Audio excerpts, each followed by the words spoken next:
Oh hey everybody, it's Nikaboo92 here. And this voice is pausing at random times, like I'm Christopher freaking Walken. So there's this new Kickstarter page up for this game called Temtem, and I figured we could talk about that for a bit. The gameplay of the Temtem video game series involves the catching and taming of a variety of fictional creatures called Temtems, and using them to battle other tamers. It begins with the player receiving a starter Temtem. By traveling around the world, taming and evolving Temtem, and defeating other tamers in battle, the player increases the size and strength of his or her Temtem collection.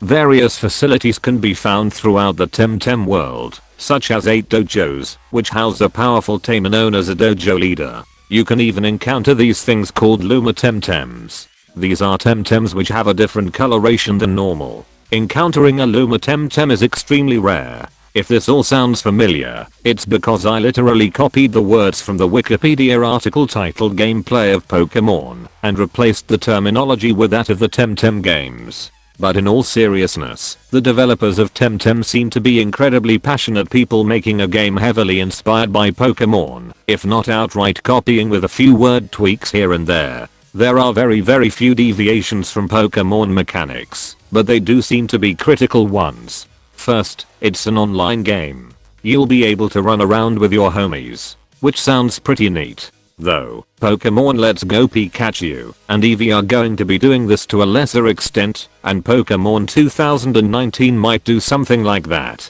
So we'll have to see if literally the biggest deviation in gameplay manages to hold true. Second deviation is that it will be entirely skill based, no hacks. So that's pretty neat.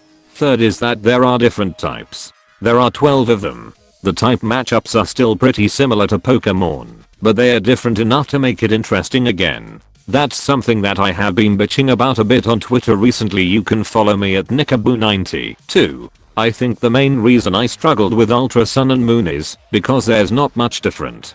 I know the type matchups. I have a general idea of how much damage any given move is going to do against any given opponent. So I've had fun playing blind runs of fan games with Fakemons and different types added, just to spice things up. And that's the main thing that excites me about it. I feel like it is incredibly similar to Pokemon, almost illegally similar. We'll have to wait and see. Anyway, it's very similar, but it has just enough differences to have my attention. That's why I'm seriously considering becoming a backer to this game. My main drawback is that I'm an unemployed college graduate, and my wife makes the bread and butter around here, and I don't know how she'll respond when I ask her for $30 to buy a Pokemon clone that's coming out in a year and a half. We'll see though.